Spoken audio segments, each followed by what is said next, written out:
বিশ্বকাপের প্রথম ম্যাচেই যদি আর্জেন্টিনা ৩-০ গোলে জয়লাভ করেন, তাতে আর্জেন্টিনার কোটি কোটি ভক্তের মনে আনন্দের জোয়ার বয়ে যাবে। তার সাথে যদি প্রিয় ফুটবল জাদুকর মেসির হ্যাটট্রিক হয়, তাহলে ব্যাপারটা কেমন হয়? একেবারে সোনায় সোহাগা। হ্যাঁ, আজ তাই হয়েছে। হ্যাটট্রিক দিয়ে শুরু করলেন বিশ্বকাপ ২০২৬ লিওনেল মেসি। মেসিকে আটকানোর মতো ডিফেন্স পৃথিবীতে এখনো জন্ম হয়নি। এ কথাটা আমার নয়। দুদিন আগে আলজেরিয়ার এক ডিফেন্ডার বলল, মেসিকে আমি ক্লাবে অনেক কাছ থেকে দেখেছি।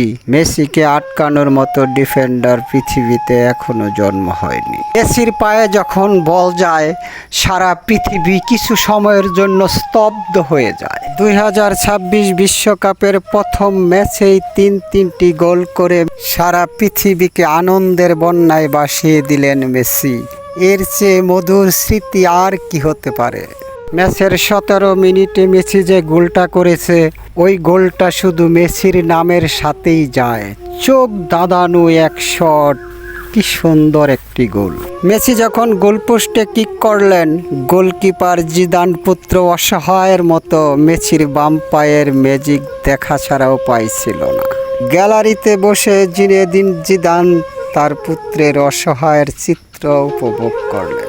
২০২৬ বিশ্বকাপের প্রথম ম্যাচেই তিনটি গোল করে মেসি বিশ্বকাপের সর্বোচ্চ গোলদাতার কাতারে নাম লিখালেন। মেসি আর একটা মাত্র গোল করলেই এককভাবে বিশ্বকাপের সর্বোচ্চ গোলদাতা হয়ে যাবেন। ২০২৬ বিশ্বকাপ যদি মেসি স্বাভাবিক খেলাটা খেলতে পারে, অসংখ্য রেকর্ড হয়তো এ বিশ্বকাপে করে সবার চেয়ে অনেক উপরে ধরাছোঁয়ার বাইরে চলে যাবে। মেসির শ্রেষ্ঠত্ব নিয়ে যারা প্রশ্ন তুলেছিল, যেসব প্লেয়ার হুঙ্কার মেরে বলেছিল মেসির বয়স হয়েছে, ফুরিয়ে গেছে, ২০২৬ বিশ্বকাপে মেসির ষষ্ঠ বিশ্বকাপে প্রথম ম্যাচে হ্যাটট্রিক করে তাদের আহ্বান করছে, আহো বাতিজা আহো। হয়তো কোটি কোটি ভক্ত আবেদন করবে, ফুটবল জাদুকর যেন ২০৩০ সালেও খেলে। আমরা তার ম্যাজিক দেখতে চাই। ২০৩০ বিশ্বকাপ যদি মেসি খেলতে পারে, তাহলে তার নামের সাথে আসবে লাকি ৭, ৭টি বিশ্বকাপ। আর্জেন্টিনার কোটি কোটি ভক্তের কাছে জিজ্ঞাসা, আপনারা কি চান মেসি ২০৩০ বিশ্বকাপ খেলুক? কমেন্ট করে জানাবেন প্লিজ। আর্জেন্টিনার শুভ কামনা করে আজকের মতো বিদায় নিলাম। সুজন অতিথি, রং মাল্টিমিডিয়া।